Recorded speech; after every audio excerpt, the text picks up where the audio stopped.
E se eu te dissesse que a maior prisão da sua vida não é feita de gás, mas sim de opinião dos outros? Você já entrou em um lugar e se sentiu que todo mundo estava te julgando? Ou já ficou preso na própria cabeça, se perguntando o que os outros acham de você? Se sim, eu quero te dizer uma verdade dura. Ninguém está pensando tanto em você como você imagina. E hoje eu quero te mostrar como parar de se importar com a opinião dos outros e como isso pode influenciar na mudança da sua vida. Há tempos, eu mesmo queria começar algo novo, que no caso é esse canal no YouTube. Eu já estudei vários assuntos, criei roteiros e nunca tive a coragem de seguir, sempre inventando alguma desculpa, seja por falta de tempo, coragem ou de disciplina. Mas agora eu entendi exatamente o motivo de não ter continuado. E a prova disso é exatamente esse vídeo que você está assistindo. O que eu descobri não só mudou minha forma de pensar e agir, como também me deu um impulso absurdo para fazer mais. Mas sabendo disso tudo, eu fiquei me perguntando, por que eu passei tanto tempo me importando com o que os outros poderiam pensar? Porque algo que existia só na minha cabeça foi capaz de me travar. E o mais importante,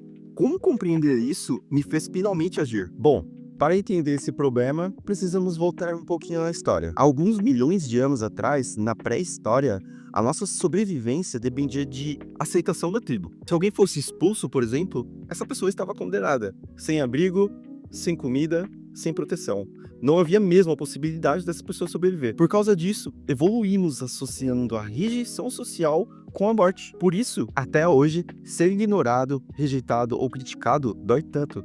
A nossa mente reage como se fosse uma ameaça real. Já percebeu que, às vezes, um simples convite recusado pode doer tanto quanto uma grande decepção? É porque nosso cérebro amplifica esse sentimento de exclusão. Mas aqui tá um ponto. O mundo mudou, mas nosso cérebro ainda reage como se fosse a Era das Cavernas. E com isso vem um outro ponto que faz muito sentido. O problema pode não ser você, mas sim as pessoas com quem você convive. Já ouviu aquela clássica frase, você é a média das 5 pessoas com quem anda? É exatamente isso. Muita gente se cerca de pessoas mesquinhas e medíocres. E o que acaba acontecendo? Acabou buscando validação exatamente dessas pessoas, como indo em lugares que você nem gosta e fazendo coisas que você sabe que pode acabar te ferrando no futuro. Isso acaba sendo um ciclo autodestrutivo. E convenhamos, não há nada pior do que tentar ser validado por alguém que tá cagando pra você. Então, ao invés de tentar parar de se importar com a opinião dos outros, se esforce em se cercar por pessoas melhores. Gente que te inspira, te ensina algo e te respeita pelo que você é de verdade. E pode ter certeza de que quando você começa a fazer essas mudanças, a ser mais livre e filtrar quem você quer por perto, você vai acabar sendo chamado de chato, arrogante, snob. E por que isso acontece? Porque o mundo está cheio de gente que não quer ver os outros progredindo. Quando você escolhe ser do padrão, ser verdadeiro e buscar mais, você se torna uma ameaça para quem está estagnado. E é nesses momentos que você tem duas opções: se dobrar ao que os outros querem e continuar preso na mediocridade, ou seguir o seu caminho e transformar a negatividade em combustível. E quando você compreende essa segunda opção, você acaba entendendo mais uma coisa: o ódio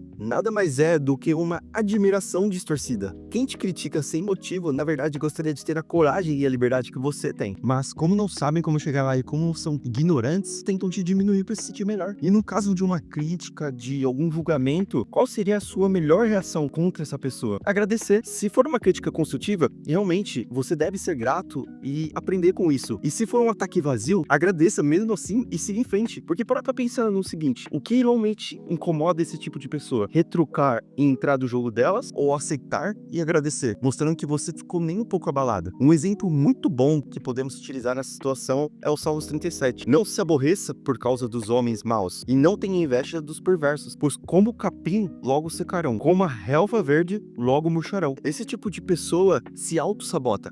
E com isso, entramos em mais um ponto crucial. Se você se importa demais com o que os outros pensam, é muito provável que é porque você não tem algo mais importante com o que se preocupar. Imagine a seguinte situação: um bebê está preso em um prédio em chamas e você é a única pessoa que sabe disso. Tem um monte de gente ao redor e você pensa: meu Deus, eu preciso salvar esse bebê. Você começa a correr dentro do prédio e as pessoas ao redor ficam tipo: o que esse imbecil tá fazendo? Isso é loucura. Nossa, que retardado. Quem é que entra num prédio pegando fogo? E continuam falando um monte de besteira. E isso te faria parar? É óbvio que não. Você não dá a mínima para o que as pessoas na rua acham. Tem uma criança prestes a morrer. Você vai lá e salva essa vida. E quando sai do prédio, também não se importa com o que os outros acham. Elas podem te aplaudir e dizer: caramba, parabéns, você é incrível. Mas no final das contas, o que realmente importa é que você salvou a vida daquela criança. Óbvio que essa é uma situação extrema, mas esse é o mesmo princípio que vale para qualquer coisa na vida. Você só vai parar de se importar com o que os outros pensam quando tiver algo mais importante com o que se preocupar. Quando tiver algo pelo que vale a pena ser envergonhado. Algo que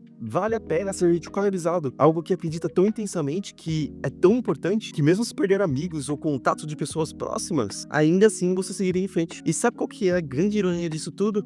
Esse é o exato momento em que as pessoas começam a te respeitar de verdade. E com mais nisso tudo que eu te disse, eu quero que você simplesmente reflita. Você vai continuar vivendo com medo do que os outros podem pensar de você? Ou você vai finalmente agir?